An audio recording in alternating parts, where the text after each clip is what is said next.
Saya pikir sastra itu memberikan sumbangan pada itu ya, di mana kita didorong untuk berimajinasi. Pendidikan sastra di pendidikan formal, Iya. di SD, SMP, SMA itu agak kurang dinamis ya. Sastra membangun imajinasi dan dunia kita dibangun berdasarkan imajinasi kan. Orang bisa membayangkan ke masa depan, ingin sesuatu, apa itu kan dari imajinasi gitu. Dan kalau imajinasi itu dimatikan, dan saya pikir dialog atau konektivitas antara sejarah formal dan sejarah yang dituturkan lewat sastra itu layak untuk didiskusikan. Saya seorang pembelajar dan saya pikir dalam dunia penulisan proses belajar itu tidak ada hentinya, tidak ada akhirnya. Kita harus terus belajar.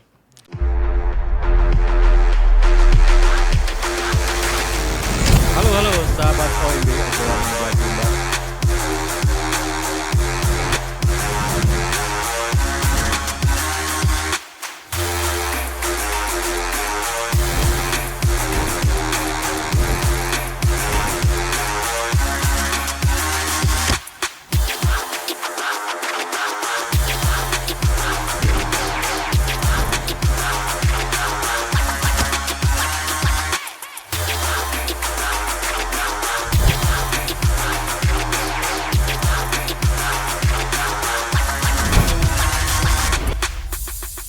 Halo sahabat OMB, sahabat obrolan meja bundar.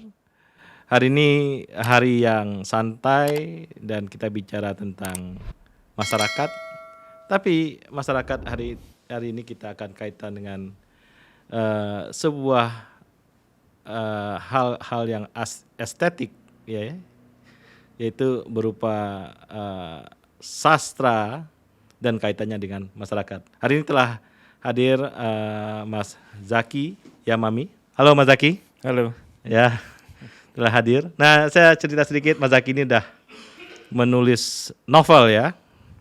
Novel dia yang pertama tuh Bandar, Mas Zaki ya? Ya, betul. Bandar, kemudian Pusaran Amuk, lalu Kereta Semar Lembu.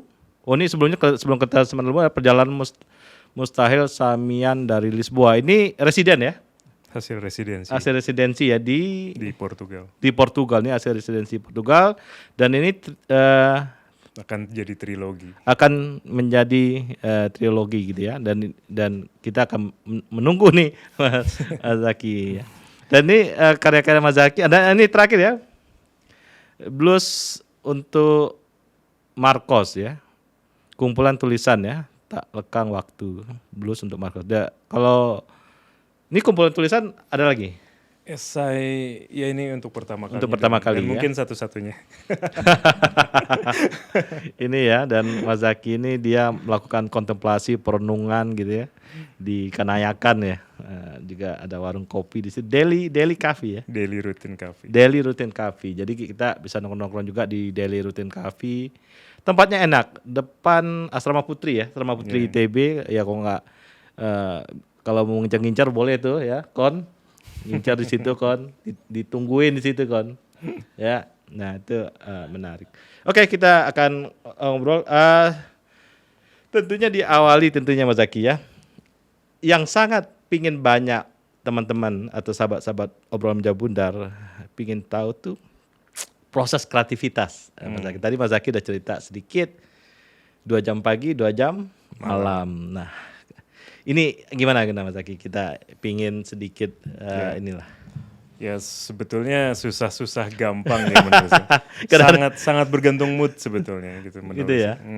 Kadang-kadang stuck satu paragraf doang ya. Iya, kadang-kadang stuck satu. Tapi kuncinya sebetulnya kalau kita sedang tidak bisa menulis itu satu, ada masalah. Kurang baca. Saya biasanya kalau lagi stuck menulis, langsung sadar diri. Saya kurang baca untuk bagian itu. Ya, akhirnya jadi baca lagi. Dulu. Itu ya lumayan memakan waktu lah gitu. Ya. Dan bacaannya juga ya tidak selalu harus buku, kadang-kadang artikel jurnal, kadang-kadang berita, apapun lah yang memang terkait dengan apa yang sedang kita tulis. Dengan bahan itu, dengan isu itu. Dengan isu itu. Dan saya memilih rata-rata sih ya, tidak setiap hari tapi rata-rata 2 jam pagi, 2 jam malam itu karena lebih ke urusan teknis aja karena siang saya harus bekerja kantoran gitu. ya. Jadi 2 jam pagi itu saya manfaatkan semaksimal mungkin ya, dapat 1-2 halaman atau bahkan kurang nggak apa-apa gitu. Nanti malamnya saya lengkapi lagi gitu. Ya, Dan memang tidak bisa dipaksa sih kalau ditarget. ya, Kata kalau ya. 2 jam harus 5 halaman, harus 10 halaman, stres sendiri. Ya, ya, ya. Nggak bisa disiplin Kopassus ya, susah ya. Iya. Tapi kalau kita merujuk gaya-gayanya Pram menulis ya, saya pernah ketemu Pram di rumahnya gitu. Oh, itu luar biasa itu dia. Itu dedikasinya, kadar dedikasinya berbeda ya. Beda dari pagi hajar sampai malam. Waduh, luar biasa, clipping-clipping Tapi koran. cita-cita saya kayak gitu loh sebetulnya. Iya, Ingin apa sepanjang hari menulis gitu. dia clipping koran. Betul. Kita nggak akan bisa menulis kalau kita nggak baca. Kita nggak baca. Pram juga clipping dulu, apa dulu. Iya. Baru dia nulis. Saya bilang, oh. Terus dari gaya menulis nih, apa nih ininya? Kan ini bahan udah ada nih, supaya dia ininya. Gaya menulis juga saya banyak mendapatkannya dari bacaan ya. Dari bacaan juga ya? Saya sangat terpengaruh karya-karyanya Pram, karya-karyanya Mohtar Lubis, Ahmad Tohari gitu. Iya, Jadi saya kagum lah dengan 3 orang ini. Walaupun di dalam dunia nyata Pram dan Mohtar Lubis berantem kan. Gitu. Tapi ya bagaimana lagi ya. Iya. Saya sebagai generasi yang lebih muda hanya bisa memanfaatkan mereka sebagai guru saya gitu. Iya. Jadi saya baca karya-karya mereka dan saya tiru gitu. Jadi awalnya menulis itu pasti meniru dan memodifikasi kan gitu. Iya, Sampai akhirnya pada satu titik ya saya bisa menemukan gaya saya sendiri. Iya, Tapi gaya saya sendiri juga tidak betul-betul orisinil saya gitu. Iya, Itu kan pasti hasil pengaruh dari berbagai bacaan yang saya baca. Oke. Jadi banyak pengaruh dari eksternal ya. Iya. Eksternalitasnya ada pengaruh-pengaruh, kemudian itu menjadi inilah kombinasi dari Dan karya-karya penulis luar juga sangat banyak yang mempengaruhi Sangat pengaruh, saya. ya. Amin Ma'aluf, Toni Morrison, babon-babon ya. ya Cormac McCarthy gitu. Ya saya memang kalau baca karya mereka tuh bukan untuk hiburan, tapi betul-betul saya pelajari pendekatan si penulis terhadap cerita gimana, cara menuliskannya gimana, memulai ceritanya gimana, mengakhirinya gimana, mengembangkannya gimana, itu betul-betul saya pelajari. Dan memang sejak jadi penulis, membaca itu jadi kurang kenikmatannya karena udah bukan untuk hiburan lagi tapi untuk belajar. Oke. Jadi bebannya beda ketika pegang buku tuh, saya harus mempelajari buku ini. Ya. Berarti kayak strukturnya dipelajari ya? Iya. Ya. Saya catat itu. Oh, dia memulai seperti ini. Dia mengembangkan konfliknya dari titik ini ke titik ini. Iya. Dan itu ya begitulah proses untuk menjadi penulis gitu ya. Kadang-kadang orang sering nanya ke saya, kok gampang banget sih nulis, tiba-tiba keluar satu buku. Dia nggak tahu saya berproses bertahun-tahun untuk menghasilkan satu karya, 2 karya itu gitu. Saya juga berproses bertahun kagak jadi itu. Hancur lebur. Nggak, ya kan udah sering ke Jala Sutra dulu, teman Wartak sama Al Fatri ini udah kemana-mana tuh lewat akhirnya jadi dosen juga. Saya mimpi banget, nggak kejadian gitu. Dan saya suka takjub tuh, wah luar biasa. Tapi banyak juga sebenarnya wartawan gitu ya, yang pingin juga nggak bisa juga. Ya mungkin kalau istri saya sih bilang saya orang yang cukup konsisten untuk mengejar sesuatu yang saya inginkan. Oh gitu ya. Dan jadi penulis itu memang jadi cita-cita pertama saya sebelum saya jadi wartawan tuh saya ingin jadinya sebagai novelis gitu. Ya. Dan sahabat saya dulu bilang kalau mau jadi novelis mending jadi wartawan dulu deh. Oh, iya. Soalnya belajar disiplin nulis setiap hari.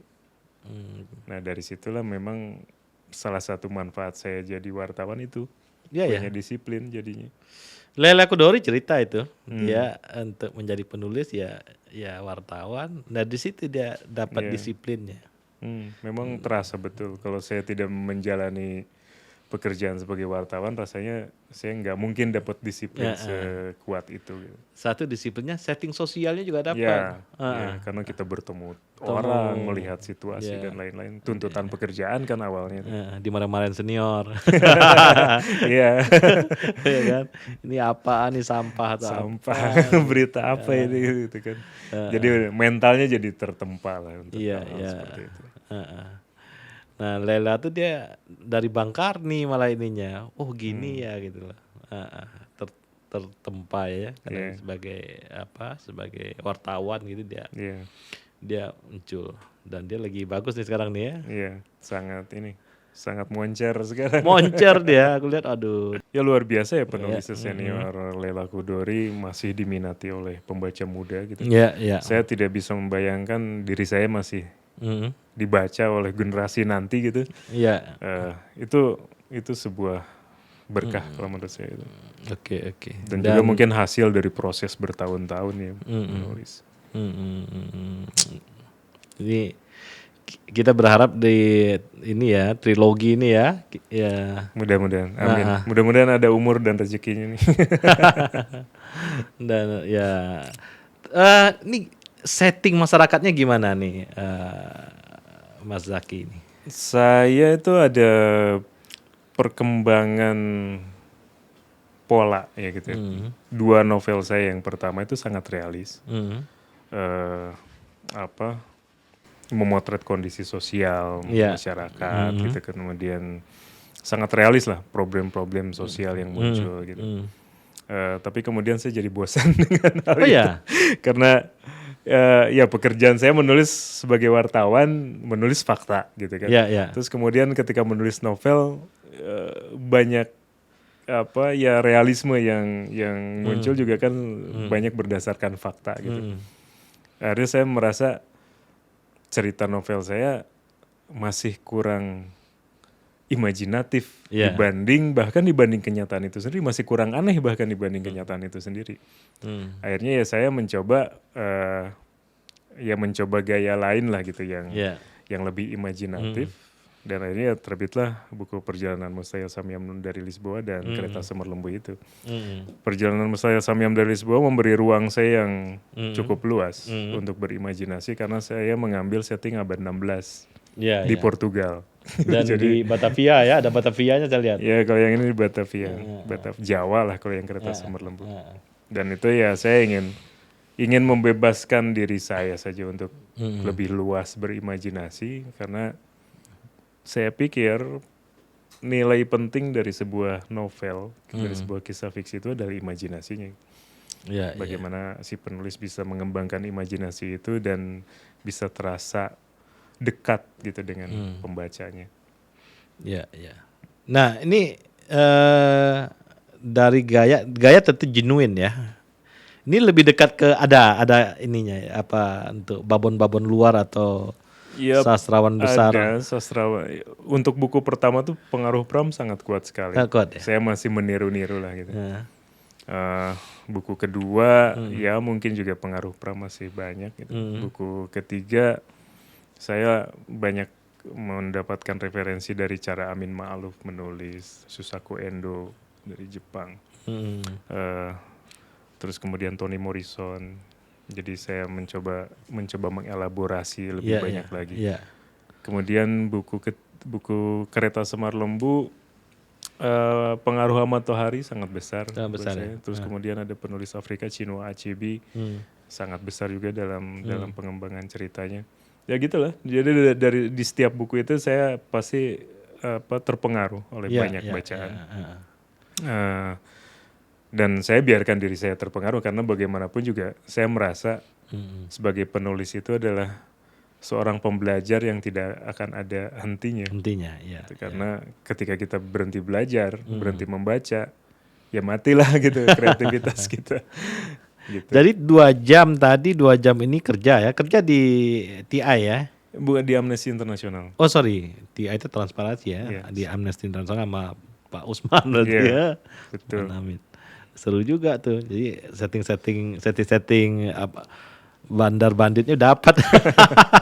Ya banyak persoalan hak asasi manusia juga saya sisipkan dalam novel-novel. Dan ya saya kira hal yang luar biasa ya. Nah kan ada orang juga misalnya mentorship gimana? Kalau mentorship Mas Zaki ini. Saya tidak pernah punya mentor personal Nggak, yang ya. membimbing gitu, Kayak membimbing. Gunawan Muhammad dengan siapa gitu ada Iya. ya, ada mentorship. Kalau saya enggak. Tapi memang saya pernah ngambil satu kelas sastra waktu saya masih sekolah di Filipina. Iya ya. Di Ateneo de Ateneo, Manila, ya. de Manila University. Tahun berapa itu Mas Zaki? 2006 sampai 2008. Sama Subhan ketemu nggak ya? Saya rasanya enggak. Anak Indonesia waktu itu tahun 2006 siapa? Ada dari antara satu tuh Jakarta Post, satu Lebih ke sosial ya, lebih ke ini ya. ya tuh memang kuliah S2 jurnalisme. Ya. S2 jurnalisme, tapi untuk kelas beasiswa ini kita diberi kesempatan untuk mengambil ke fakultas lain satu mata kuliah. Oke. Ada daftar kita boleh masuk ke kelas mana gitu. Ada yang ngambil ke psikologi, ke sosiologi, antropologi. Iya. Saya ngambil sastra gitu untuk semester pendek lah gitu. Ya di sana saya belajar lebih banyak tentang teori-teori sastra, tentang buku-buku babon sastra di abad 20 gitu. Jadi itulah yang memberi jalan buat saya untuk saya mau jadi sastrawan deh gitu. Oke. Ada pengaruh belajar waktu di Filipina juga ya. Nah kalau di potret di perpustakaan di Filipina lumayan. Lumayan, cukup perpustakaan kampusnya cukup lengkap dan aksesibel. Dan ada nggak interaksi dengan sastrawan Filipina waktu itu? Oh enggak ya. Waktu itu masih anak kampus biasa aja. Oh iya 2005 masih ini ya? Iya. Saya baru jadi wartawan juga baru 3 tahun kan, belum terlalu lama gitu. Jadi ya masih anak bawang lah dulu. Tapi memang saya belajar banyak sekali sih di sana. Oke. Nah ikut Aji kan? Ikut Aji, masuk Aji tahun berapa saya? 2006, 2005 gitu. 2006. Saya suka nongkrong di Aji itu di Morse atau apa yang di dekat Jalan Merdeka masuk dalam. Amalia Pamungkas segala macam itu. Oh gitu. Aji awal. Aji awal bareng kayak gitu ya. Saya suka. Kalau saya sih udah generasi. Aji. Setelah di zaman siapa? Di zaman Nur Syawal ya, dan namanya siapa? Gin Nanjar itu. Saya juga ya rutin lah di situ. Saya juga loper majalah Aji ya. Tuh itu sembunyi-sembunyi kan dulu tuh. Kita bikin sembunyi. Majalah itu independen. Dan itu isinya ya wartawan, penulis sastra, termasuk juga teman-teman yang lain ya, segala macam itu lebih kental itunya gitu loh. Masih ada kok Aji sampai sekarang, udah regenerasi lagi. Saya juga udah tidak tahu lagi tuh berapa jumlah anggotanya. Tapi anak-anak muda masih wartawan-wartawan muda masih banyak bergabung ke sana. Ya. Tapi kan dunia wartawan tulis sekarang yang cetak tuh berat ya. Berat. Kalau masih ini masih bermedium cetak berat, tapi di medium online kayaknya bertumbuh dan sangat dinamis gitu. Nah kita nih tertarik sebenarnya sedikit Mas Zaki yang ini trilogi Samyam ini ya, bocoran dikit nih apa nih? Ini menceritakan awalnya sih sebetulnya saya ingin menulis sesuatu yang ada kaitannya dengan akar budaya saya sebagai orang Sunda. Gitu. Tapi saya bukan seorang penulis yang mahir berbahasa Sunda. Saya nggak pede lah nulis dalam bahasa Sunda. Akhirnya saya cari-cari apa ya gitu. Saya kaitkan aja dengan kerajaan Sunda gimana gitu. Akhirnya saya cari-cari. Cari bahan dong. Kenapa? Harus cari bahannya. Cari bahan. Terus saya memilih setting abad 16 aja deh. Karena saya juga di di saat yang sama ingin menulis sesuatu tentang Sunda, tapi juga ingin menulis sesuatu yang tentang dunia gitu. Gimana ya caranya gitu. Nah kebetulan dalam sejarah Sunda tuh ada kesempatan untuk mengeksplorasi itu. Karena kerajaan Sunda pernah berhubungan lah gitu, menjalin perjanjian dengan kerajaan Portugal. Wah saya pikir ini ruang buat saya nih untuk berimajinasi. Akhirnya saya membuat kerangka cerita. Pertanyaannya adalah bagaimana saya harus pergi ke Portugal. Oh gitu. Ya saya kan harus melihat ya gitu untuk bisa menggambarkan suasana dan lain-lain. Terus apa nih? Ya, akhirnya ya saya mengupayakan dari 2015 saya cari-cari kesempatan lah ke luar negeri gitu. Iya. Nggak dapat tuh, saya mencoba ikut seminar internasional, nggak lolos gitu. Yang penting saya pengen nyampe Eropa dulu, kalau udah sampai Eropa di negara manapun kan jadi lebih dekat ke Portugal kan. Tapi akhirnya kesempatan itu datang di 2016 Iya. karena waktu itu pemerintah punya Komite Buku Nasional namanya. Dan mereka memberikan kesempatan penulis Indonesia untuk beresidensi di luar negeri. Ini zamannya Anies Baswedan nih kayaknya nih ya. Iya, sebelum Iya, itu kan gencar-gencar banget tuh ya Betul. ikut Frankfurt Book Book Fair dan segala lain-lain. macam. Jadi Komite Buku Nasional itu ada, terus kemudian di tahun kedua program residensi itu saya ngelamar gitu. Ngelamar dan lolos. Proposal saya diterima dan saya dipersilakan untuk mencari tempat residensi di Portugal. Ya sudah, saya langsung berangkat aja ke Ini terus Portugal. di Portugal ngambilnya di mana? Di Lisbon ya. Di Lisbon. Di Rame Lisbon. itu kan. Ya itu kota ya, Lisbon tuh ini kan ada kota tua dan kota barunya gitu. Iya. Nah, saya tinggal di kota tuanya tuh karena ingin mencari suasana abad 16 itu. Tinggal sebulan di sana ya saya lebih banyak jalan-jalan sih, ngeriset ke tempat-tempat tua, ke pusat arsip gitu, ke museum-museum gitu untuk mendapatkan gambaran gimana sih orang berpakaian di abad 16. Dan di sana ada museum pakaian ternyata. Terus gimana landscape Lisbon abad 16, ada museum lukisan gitu. Iya. Jadi saya sangat dimudahkan untuk mendapatkan bahan-bahan itu. Ya sudah, setelah sebulan di sana saya sempat menulis beberapa bagian dari buku ini di sana. Saya pulang ke Indonesia dan berproses selama sekitar 2 tahun untuk dapat ini jadi satu buku, jadi karya edisi pertamanya gitu, bagian pertamanya. Sekarang saya sedang berproses untuk bagian keduanya. Dan ini cerita yang akan sangat panjang karena menceritakan seorang lelaki yang terlahir tanpa ayah di Portugal. Ibunya baru dia ketahui kemudian ketika dia remaja bahwa ibu biologisnya seorang biarawati gitu. Oh. Saat itu sudah jadi biarawati. Dan patahannya di situ ya. Dan ayahnya ternyata seseorang yang dari tanah yang jauh sekali, yang disebutkan tanah Sunda. Gitu. Wow, bagus. Nah, dia jadinya menjalani sebuah misi pribadi untuk mencari akar siapa ayahnya ini. Iya. Tapi di dalam perjalanannya dia jadi terlibat banyak konflik, jadi harus berkeliling nyari setengah dunia. Jadi jalurnya dia tuh dari Portugal ke Italia, ke Turki, ke Arab, ke Persia, ke India, ke Cina, sampai akhirnya nyampe ke tanah Sunda. Ya. Dan akhirnya nyampe. Nanti di buku ketiga akan sampai. Sekarang buku kedua masih di wilayah Arabia. Waduh, luar biasa ya. Nah, waktu residensi itu tinggal di mana itu, Mas Aki? Di apartemen aja sih saya. Dapat nggak nginap di tempat-tempat yang? Enggak, saya sewa apartemen. Tempat yang klasik di situ. Tapi memang Lisbon itu ya kota tua kan ya, jadi tinggal di wilayah kota tua itu ya relatif dekat ke berbagai situs situs tuanya itu. Jarak jalan kaki lah gitu untuk bisa. Portugal Spanyol itu kan lucu kadang-kadang dia masuk gang gitu ya. Iya, jalan sempit, jalan batu. Jalan batu kan. Gitu kan. Ya, saya bilang dan benteng-benteng zaman kerajaan Andalusia juga masih ada di sana. Masih ada di situ kan. Masih bertahan. Ya, ada kan. Saya nggak ngerti juga kenapa dia rapat gitu ininya.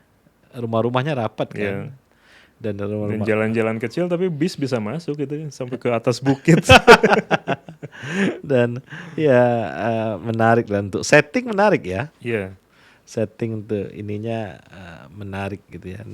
Dan saya pikir saya cukup berhasil untuk memberikan gambaran Eropa abad 16 itu. Abad 16 ya. Pembaca banyak yang mengapresiasi itu. Merasa dibawa jalan-jalan ke masa lalu Eropa gitu, tahu tempat-tempat, interaksi orang, situasi politik saat itu juga. Ya kayak Remi Silado membuat potret Bandung ya. Di zaman Belanda kan apa novelnya lupa saya, yang novel pelacur. Paris Van Java. Satu lagi yang Chow Baukan. Dia settingnya Bandung kan. Bandung dan Jakarta lah. Iya, Jakarta settingnya. Yang Paris Van Java baru Bandung ya. Itu juga saya kira menarik dia mengambil itu ya. Dan tahun segitu Remis Lado produktif banget, sosok banyak gitu ya.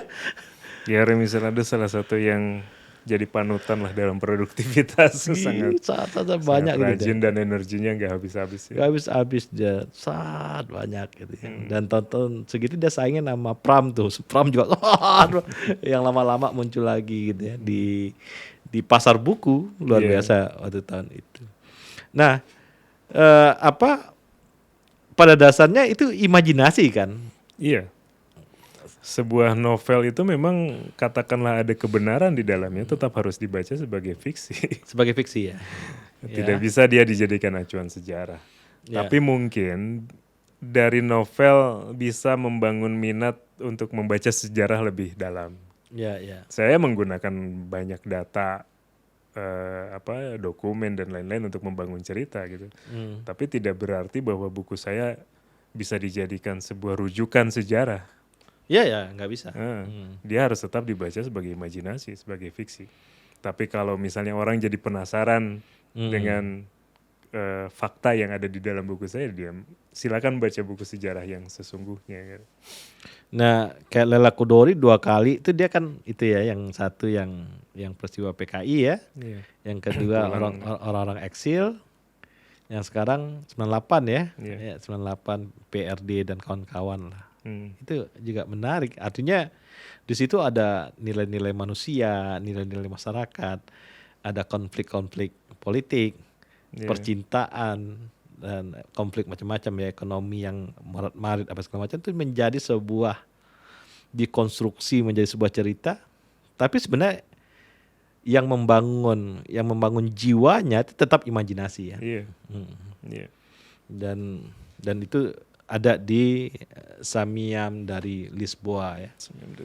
Di dalam buku Kereta Semar Lembu juga saya cerita tentang perjalanan Indonesia dari saya mengikuti sejarah kereta api sejak 1864 sampai rentang waktunya sampai 1965 gitu. Iya, Jadi iya. tokoh saya hidupnya 100 tahun.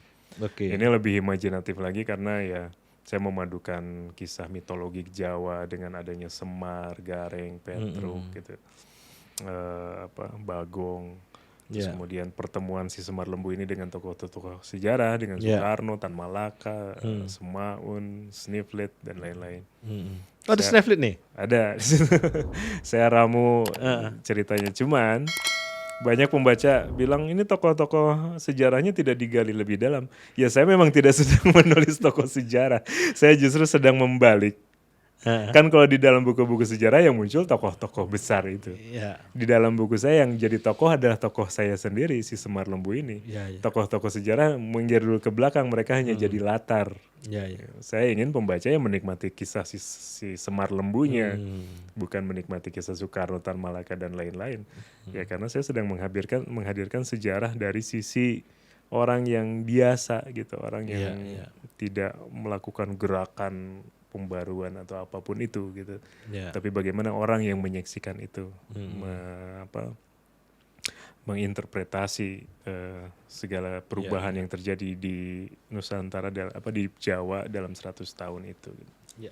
Ini menarik Mas Zaki ya. Ini kan juara 1 sayembara novel Dewan Kesenian Jakarta ya 2021. Ini mimpi banyak orang nih. Saya pernah juga ngirim novel, nggak menang. Ngirim tuh. Ya alhamdulillah. Dulu ada kebetulan aja sih. Safiril Erman, tahu ya? Safiril, tahu. Ngirim juga barengan tuh ngirimnya. Wah, pingin nyoba gitu. Yeah. Dan ini luar biasa bisa masuk gitu ya. Nah ini apa nih? Apa nih yang sehingga nih juara nih gimana nih? Ya saya juga nggak tahu ya juri memandangnya novel ini ya punya kelebihan lah gitu kan. Dengan pendekatan surrealisme. Menjalin sejarah dengan imajinasi katanya cukup rapi gitu dan antara horor dan humor bisa berkelindan gitu ya. Kan. Saya sendiri ya sebetulnya cukup cepat sih menulis novel ini sekitar 2-3 tahun lah gitu. Dan memang novel ini awalnya karena saya ingin menulis cerita berlatar sejarah kereta api. Oke. Karena saya terinspirasi oleh sebuah lagu. saya penyuka rock and roll gitu. Jadi ada satu buah band namanya Black Rose. Dia pernah mengcover lagu balada judulnya Boomer Story. Ya.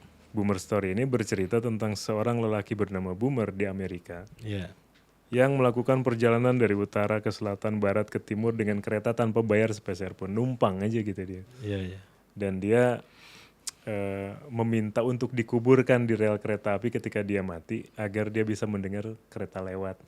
Buat saya itu romantis sekali dan saya ketika mendengar lagu itu saya bilang saya harus nulis novel kayak gini. Tapi dalam konteks Indonesia gitu. Iya. Akhirnya saya baca sejarah kereta api di Indonesia dan saya menciptakan seorang tokoh bernama Semar Lembu itu Iya. untuk menjalani hidup yang tidak lepas dari dunia. Ini kereta settingnya api. Abad 19 ke 20. Indonesia ya? Indonesia, Jawa. Ya, ini harus dapat dari KAI ya. Sekurangnya tiket gratis lah KAI ya. Sempat dulu terpikir saya ajukan proposal ke KKI gitu ya biar dapat tiket gratis keliling Jawa untuk riset gitu dengan menggunakan kereta. Tapi sudahlah gitu saya ini aja lah. banyak referensi bacaan aja. Itu yang depan Kenayakan yang cuci-cuci mobil depan itu. Ada yang depan banget. Iya. Itu rumahnya kereta KAI itu. KAI itu. Dan yang kiri kanannya juga. Itu. Kemarin akhirnya ketika menang sebagai prosa terbaik Tempo difoto tuh di depan kantor KAI yang di Bandung itu yang di Viadek. Yang di Viadek ya, dekat BNI ya. Iya. Difoto di situ. Foto di situ sama Tempo. Karena mencari latarnya. Setting latar kereta api. Ya. Itu kan ada monumen kereta tua kan di situ. Ya. Di Viadek ya. Nah, dulu apa sih jurinya siapa aja dulu, Mas Zaki? Seingat saya tuh Pak Maneke Budiman. Takwin ya. Iya, terus Takwin, terus Ziggy. Iya, Ziggy Zaza Zioneva Zabriski. Penulis juga dia, penulis muda. Tapi orang produktif sekali. DKJ semua berarti? Enggak juga. Enggak juga. Kayaknya mereka bukan pengurus DKJ gitu. Mereka juri independen. Ya. Biasanya banyak kan jurinya ya? Iya, karena dibagi beberapa tahap penjurian kan. Nah, yang terakhir itu yang saya ingat tiga ini. Dan kita datang. Gitu.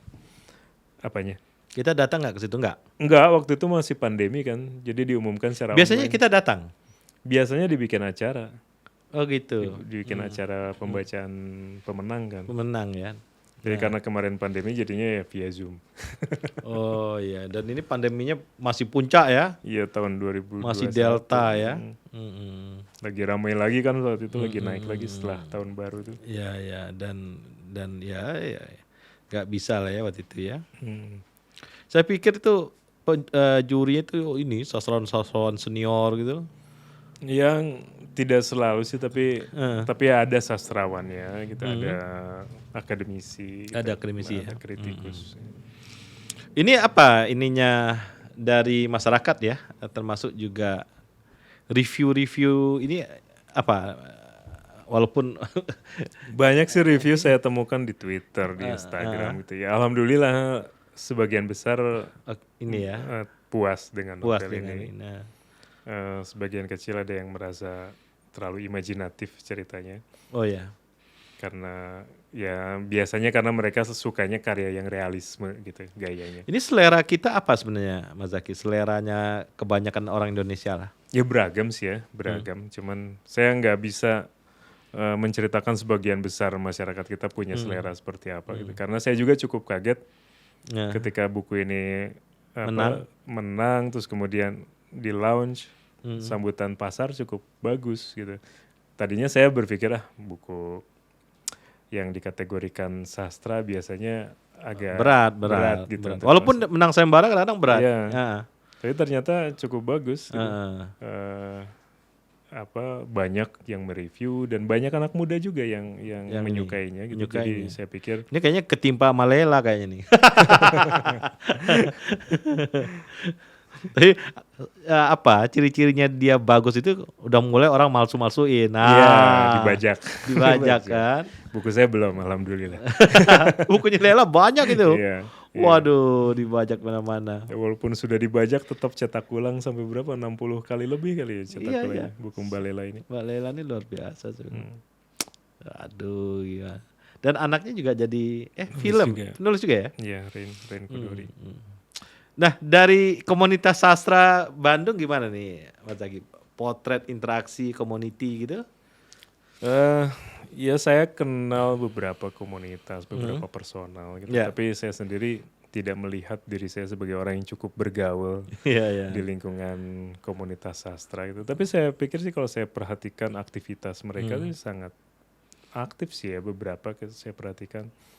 Ya selalu ada diskusi, Iya, iya. kumpul-kumpul, membahas karya gitu Mas kan. Menulis, Iya, gitu, membuat pelatihan juga. Saya pikir ya dinamis lah gitu. Di zaman kita lebih dinamis kan? Iya, dan Dan bisa tiap minggu ada kan? iya, Ah. apalagi di zaman koran ya. Oh ya. Di zaman koran, sastra koran masih ada itu kan Wah, loh. orang benar-benar Orang minggu tuh nunggu. nunggu gitu Nunggu. kan. Cerpen siapa, puisi siapa, Iya, iya. dibahas gitu kan Bahas, di mana-mana. ah. Dipertanyakan kenapa cerpen ini terbit yang ini enggak. Saya kan pernah jadi editor sastra juga di Pikiran Rakyat kan. Ah. Itu lumayan cukup panas Cukup panas ya. perdebatan tiap minggu tentang puisi siapa yang muncul. Ya saya pikir itu bagus ya. Karena ya itu artinya orang masih memperhatikan sastra dan Iya. masih menganggap penting sastra gitu. Dan memang sastra itu penting untuk memberi ruang bagi imajinasi. Saya pikir nilai apa pentingnya sastra itu di situ, di mana manusia diberi ruang, diberi kesempatan untuk berimajinasi Iya. dan menuliskannya secara terstruktur Iya. untuk bisa dinikmati oleh orang lain, dan itu bisa menginspirasi orang lain untuk berimajinasi lagi. Ya seperti yang saya lakukan sekarang kan, saya menulis karena saya membaca karya orang lain, Iya. dan itu memantik saya untuk berkarya, untuk berimajinasi lebih banyak lagi. Dan ya luar Tapi biasa. sayangnya saya perhatikan pendidikan sastra di pendidikan formal, Iya. di SD, SMP, SMA itu agak kurang dinamis ya kelihatannya. Gimana nih gitu ya. penilaian Mas Zaki nih? Ya kalau saya perhatikan sekilas ya, mudah-mudahan saya salah. Oke. Tapi saya melihat kurang menginspirasi pendidikan sastra. Dulu kita mengarang ya waktu SD ya. Iya, dulu kita sering sekali kan Kalau mengarang. Dan abis- pelajaran mengarang itu jadi pelajaran favorit saya karena itu. Saya bisa berimajinasi. Habis liburan pasti mengarang kan? mengarang libur ke rumah nenek. Gitu. Pasti di hari pertama tuh mengarang itu. Iya. Saya kira menarik itu. Apakah sekarang begitu? Masih ada kayak gitu. Cuman perkenalan siswa dengan buku-buku sastra yang bagus itu saya pikir masih agak kurang. Gitu. Iya, kurang TS. Ya katakanlah misalnya kenapa tidak dibahas buku fiksi lah, gak usah sastra lah gitu ya. Buku fiksi yang lagi populer siapa sih sekarang dibahas kayak di kelas gitu. Gurunya harusnya seorang pembaca yang bagus juga. Iya, iya. Saya waktu di Filipina, waktu ngambil kelas sastra itu, saya sekelas dengan seorang guru SD. SD SD Filipina. di Filipina. Oke. Ya. Terus saya ngobrol, saya tanya, anak SD di Filipina, di sekolah kamu bacanya apa? Mahabharata, kata dia. Wow. Saya bilang itu Mahabharata buku yang sangat serius Mahabharata. Iya, Mahabharata. Padahal Filipina negara Katolik kan. Dia bilang gila, saya bilang anak SD dikasih Mahabharata ini progresif sekali. Tapi kalau kita lihat pendidikan Barat ya atau Skandinavia lah ya, itu awal-awal mereka dibangun dari itu. Iya, sastra. Bacaan-bacaan sastra. Iya, karena seperti saya bilang sastra membangun imajinasi dan dunia kita ini dibangun berdasarkan imajinasi kan. Orang bisa membayangkan ke masa depan, ingin sesuatu, apa itu kan dari imajinasi gitu. Dan kalau imajinasi itu dimatikan, ya kita hanya akan jadi tukang-tukang saja. Iya, iya. Bukan jadi konseptor gitu. Nah. Jadi saya pikir sastra itu memberikan sumbangan pada itu ya, di mana kita didorong untuk berimajinasi. Yang lucu di tahun-tahun 45 sastrawan, politisi, wartawan apa nyampur kan? Iya. Saya kira Yang tuh masa-masa pergerakan yang sangat romantis. romantis. Nah, titik temunya di imajinasi saya pikir, Iya. ya kan? Iya. Gimana pembukaan 45 itu kan sangat imajinatif. Iya, Sangat sastrawi ya. sangat sastrawi. Iya. Dengan ini Dan saya pikir founder negara ini mereka pembaca yang tekun. Tekun ya. Apapun kan mereka baca. Sastra, teori politik, apapun mereka baca. Nggak ada dia cerita, saya bukan bidang saya, nggak ada kan ya? Iya. Sikat aja sama dia. Saya pikir ya pengelola negara ini sekarang kurang berimajinasi. Kurang berimajinasi. Tampaknya mereka kurang baca sastra. Ini berarti di dunia pendidikan harus ini ya, dimunculin lagi ya. Iya, saya pikir imajinasi. itu. Jadi jangan pikirkan bahwa mengajarkan sastra itu untuk membentuk seorang sastrawan, nggak seperti itu. Ya mungkin ada anak-anak siswa-siswa yang berminat jadi seorang penulis, jadi seorang sastrawan, tapi pendidikan sastra itu bukan hanya untuk mereka, tapi juga untuk anak-anak lain yang berminat pada bidang-bidang lain, tapi mereka diajarkan untuk mulai berimajinasi, menggali tentang apa yang mereka bayangkan akan sebuah dunia gitu. Iya ya, konteksnya untuk sastra kontemporer itu penting. Dulu kita SD tuh salah suan untuk resensi ya. Iya. Ini harus digeser ini. Sementara yang kontemporer tidak diperkenalkan. Tidak diperkenalkan. Padahal waktu itu juga banyak sebenarnya bahkan kontemporer. Sampai sekarang yang lama pun masih dilarang kan, Pramudian. Itu masih dilarang ya? Belum pernah dicabut kan Itunya, aturan pelarangannya. Dan ya di situ bisa muncul imajinasi yang. Padahal kita lihat di tetralogi Pulau Buru itu kan, orang sering menganggap itu sebagai buku sejarah, padahal bukan kan gitu. Ya. Tapi Pram memperkenalkan sejarah bangsa ini melalui buku itu gitu, dan itu penting menurut saya karena sudut pandang sejarahnya berbeda dengan buku sejarah yang formal gitu kan.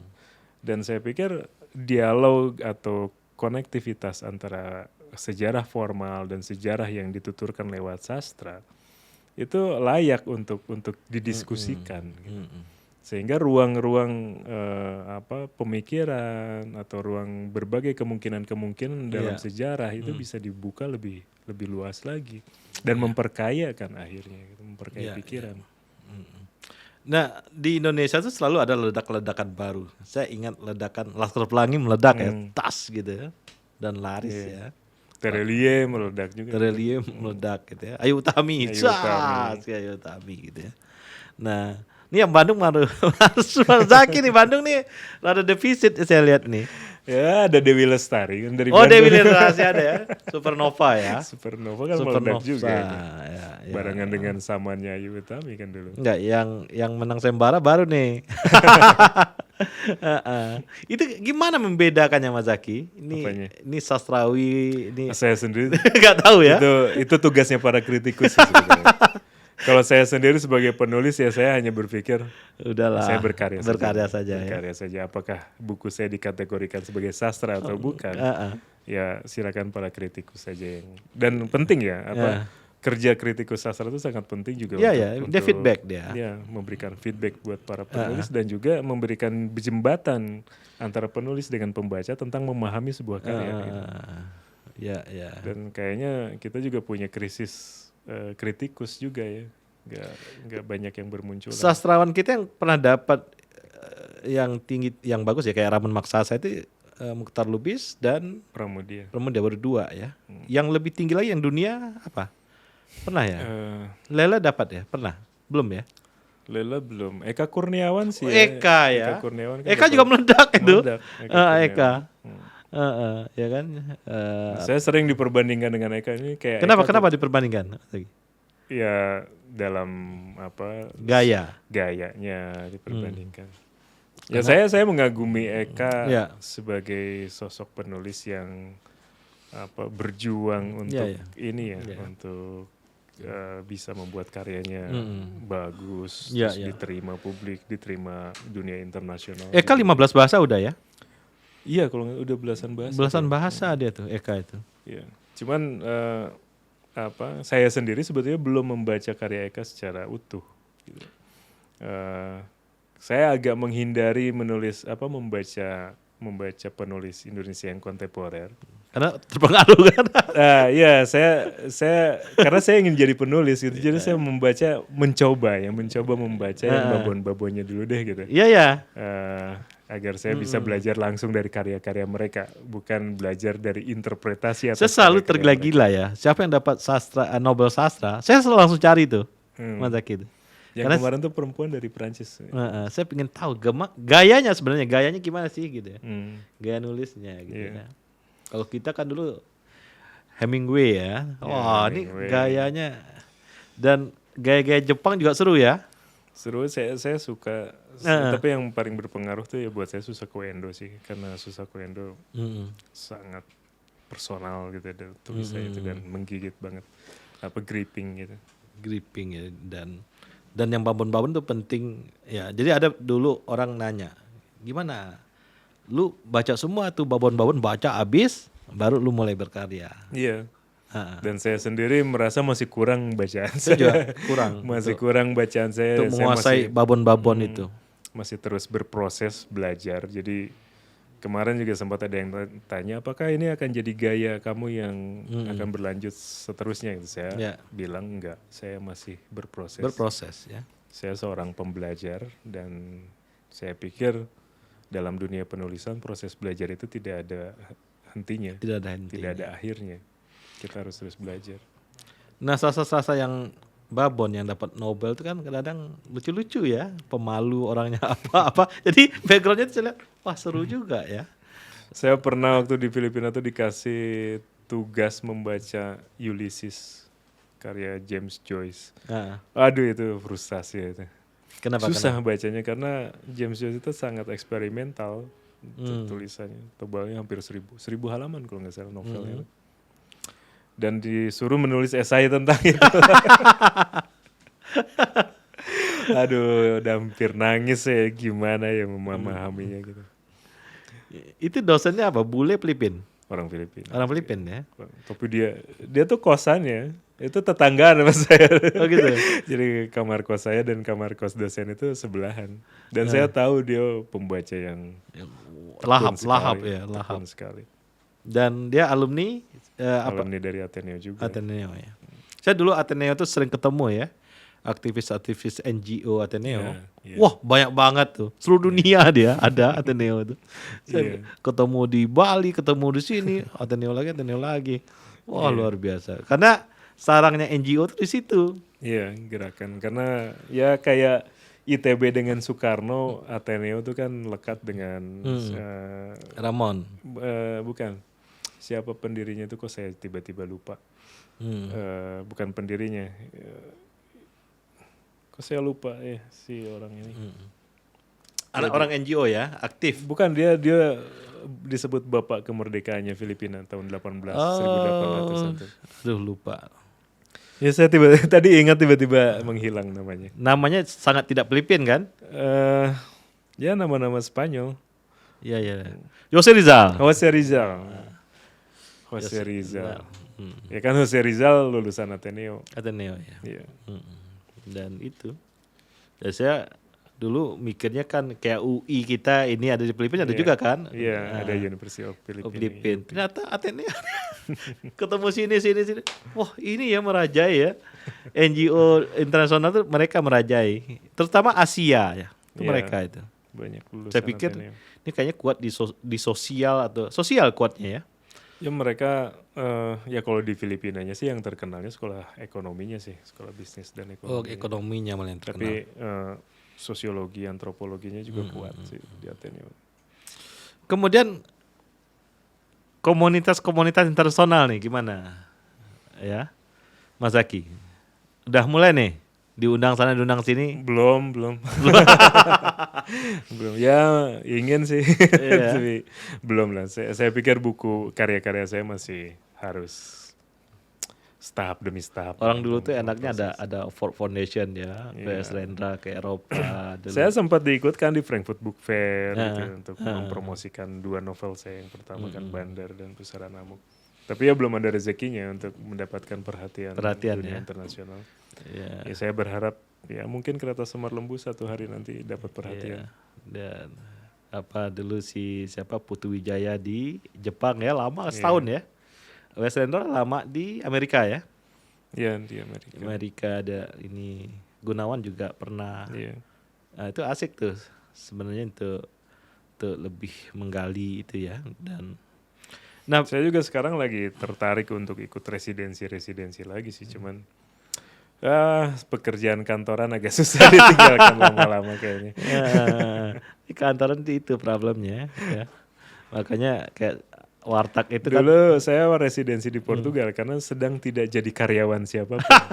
Iya ya. Jadi bisa pergi lama Dapat bebas aja kan. berkah ya. Jadi kadang-kadang urusan dapur itu susah juga. Iya, urusan dapur harus ngebul ya, harus kerja. Harus Karena kerja. dari penulis belum Nggak bisa, cukup, nggak iya. bisa. Makanya di luar orang jadi penulis itu lebih sendiri ya, sendiri apa gitu ya. Iya. Dan Kalau untuk sampai berkeluarga berat. ya misalnya karya-karya kayak Harry Potter itu kan dari kesusahan Iya. akhirnya jadi karyanya luar biasa ya.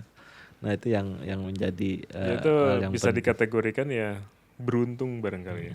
Pasarnya sedang Ya, momentum dapat ya. Momentumnya dapat. Momentum dapat itu. Nah, kegenuinan masyarakat Indonesia bisa jadi ini nggak, Mas Zaki, jadi latar gitu. Kayak Pram kan dia ngambil Iya. di situ ya. Tapi tetap settingnya ya yang lama-lama ya. Saya sendiri tidak tahu pasti sih ya apakah latar bangsa kita, negara kita ini cukup diminati oleh orang lain gitu. Tapi kalau Iya. melihat Pram cukup sukses, Eka Kurniawan juga cukup sukses, ya ada harapan lah mungkin. Ada harapan setidaknya. ya. Kayak misalnya setting kultural Jepang itu ternyata Iya. yang luar yang apa ya, saya kadang-kadang bacanya itu Ya, kayak tapi kan produk kultural Jepang juga diperkenalkan kan udah sangat lama. masif dan Masif sistematis ya. kan sejak dulu. Saya kadang-kadang bacanya, wah gini ya, imajinasinya tuh Iya. luar biasa sih. Dan di Indonesia belum tuh. Tapi Eka Kurniawan orang Sunda ya, Mas Zaki juga nih orang Sunda kan terbiasa ngasah hati nih. Ini semoga Amin. menjadi hal yang luar Ya biasa. mudah-mudahan saya jadi lebih bijak. Saya ingat Uti Sontani segala macam ya. Iya, Uti Uti Ramadan KH itu luar biasa. Iya. Saya kalau Ramadan KH angkat topi. Produktif sekali. Rapi sekali ya. Iya. Rapi. Ya, kayak baca buku apa bahasa Indonesia baku kan. Iya. Tapi ini sastra gitu loh. Iya. Luar biasa itu Ramadan KH. Saya kira ini urusan ini nih luar biasa gitu. Terima kasih Mas Zaki Sama-sama, ya, sama-sama. telah hadir nih karya-karya Mas Zaki ini ya, bagi sahabat-sahabat obrolan Meja Bundar ya, ada Kereta Semar Lembu, Perjalanan Mustahil Samian dari Lisboa, ini ada triloginya ya, kemudian juga Blues untuk Marcos, ini apa, Kumpulan esai. kumpulan esai dan banyak lagi bisa di ini ya, di searching untuk karya-karya ya Mas Zaki ya Mami. Mas Zaki terima kasih ya.